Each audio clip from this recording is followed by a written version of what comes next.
that are going to be eventually responsible for the entire catchments of the Republic. Those catchment management agencies have boards. They are managed by the boards, and the boards report to the minister. That usually sets up some kind of a tension between the department and the management agency, because one will always feel that the other is taking their thunder or stepping on their toes, etc. So the types of skills that we need also need to be reflective of a certain maturity and an understanding of government. Here we have the structure of a typical catchment management agency. You have the big cheese, the CEO, with a management team which includes planning, water use regulation, ISR, and also data management. Now, getting the appropriate skills in these areas is extremely difficult. We always hear the cry about a lack of engineers. It's not just the engineers who are scarce. It is other technologists, it is lawyers, it is accountants, it is people who understand how to interact with communities. Let me give you an example. We all, as a result of this drought, know that surface water is becoming less and less available. We now have to turn to groundwater in many instances. But if you take a place like Bushbuck Ridge in Mpumalanga, where I come from, it's a dry area. They used to survive on groundwater. Then Inyaka Dam was built, and now they can get piped water from the dam.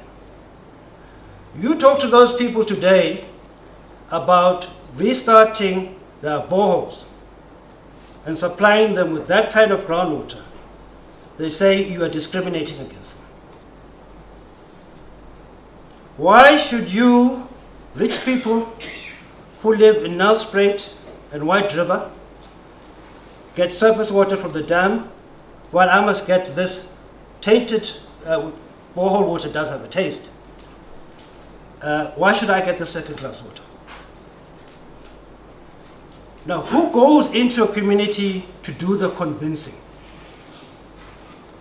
What sort of skills do you need in the municipality to go and convince people that this is not second-class water, but we're using water in this way because there is a challenge? A big challenge we face, vandalism. You fix a borehole today, next week something's gone. Whether it's the engine or whatever, solar panels. How do we get through to these communities to make people understand that you are hurting yourselves by doing this? What sets of skills do you need to do that? Dr. Mzib, in our past, you know that in Swaziland we once wanted to build a small tractor.